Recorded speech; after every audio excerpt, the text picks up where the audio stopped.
What's up everybody, it's Joe with J Blake Photo, and in today's video we're going to be talking about why I am not going to be picking up the DJI Mavic Air 2, why I'm going to be sticking with the Mavic 2 Pro, and some of the things that I actually really like about the Air and things that I'm looking forward to in the Mavic 3.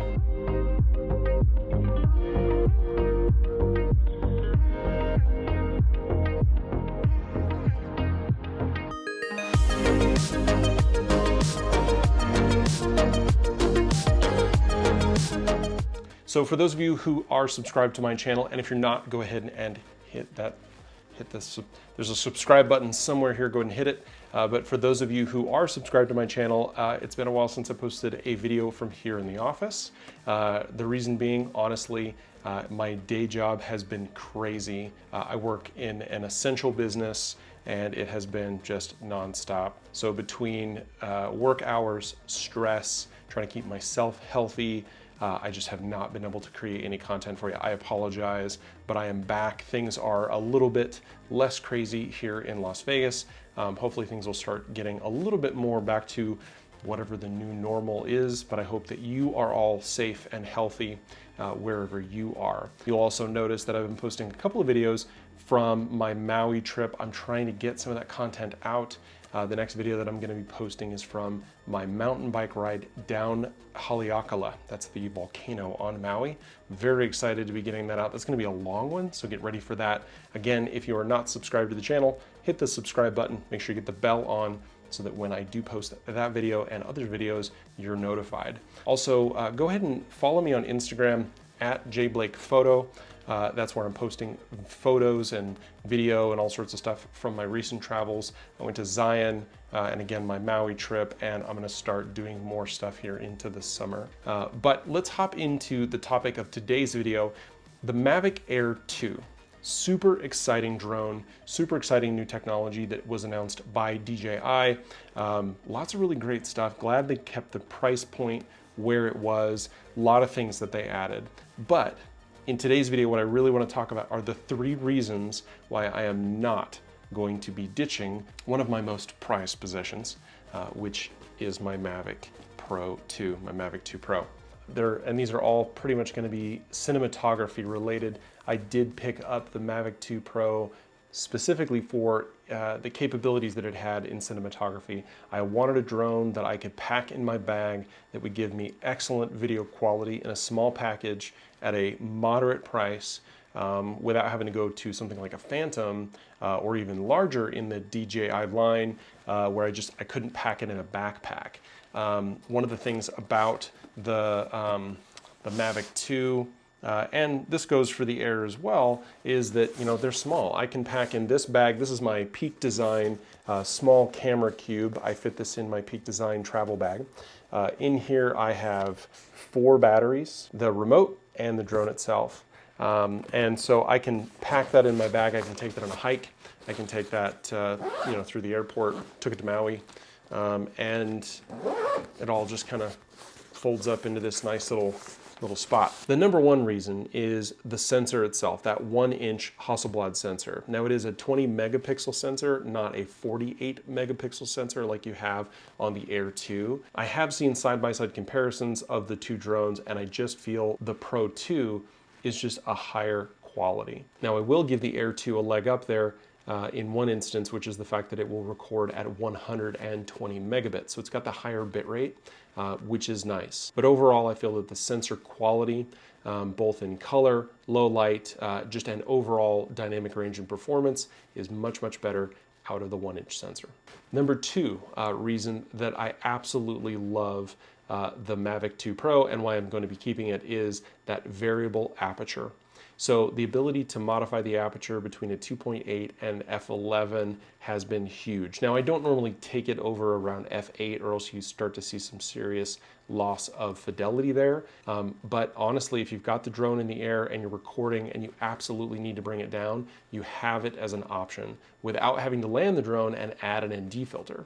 Now we do normally fly with a variable ND filter, but there are lots of situations where even though I've cranked that variable ND filter to right where I want it to be, depending on which direction I'm flying or depending on the surfaces that I'm flying over, so like sand versus forest versus snow, you're going to get a much different light reflective level, and the ND filter is going to help you there. But sometimes those things can change from direction to direction, and you need to be able to adjust.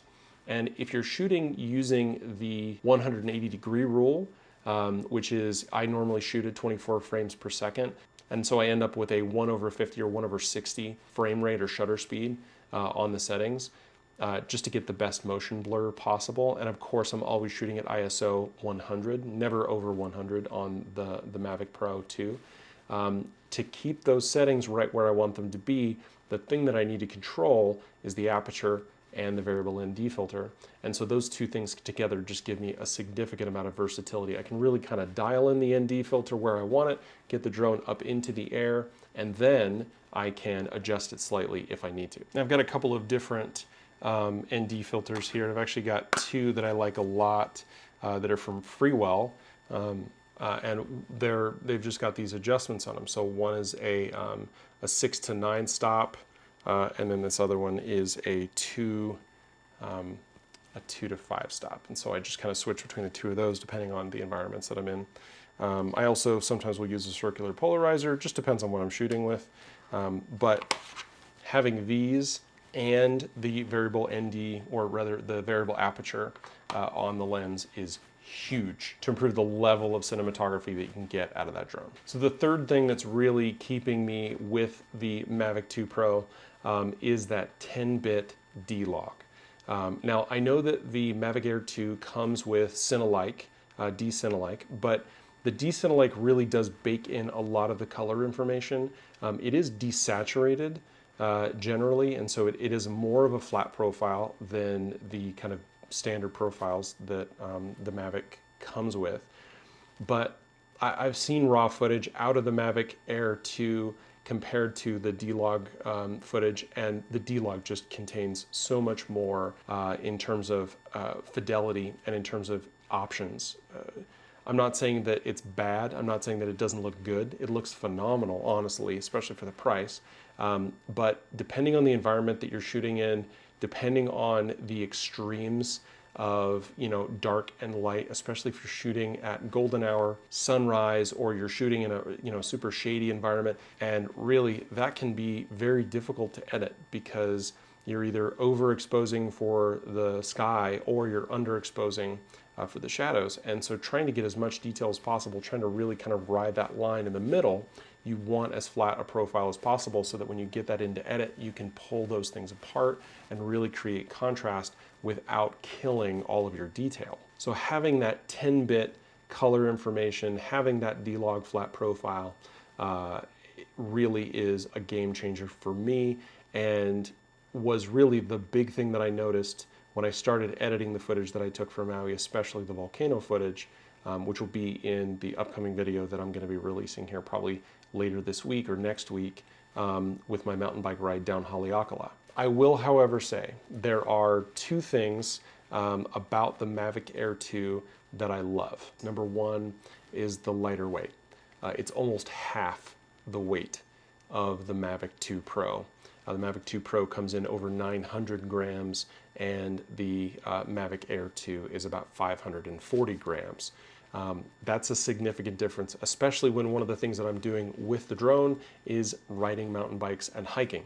And so one of the things that really kind of can become difficult is when you add this thing in. This pack is not light. Now, I mean, there's 4 batteries and a smart controller in here, but this is not a light add-on for your pack, especially when you put it in with the camera and the lenses and other batteries and other kits and gear and tripod and all that sort of stuff. So the second thing that I really like about the specs on that drone is the 240 frame per second full HD mode.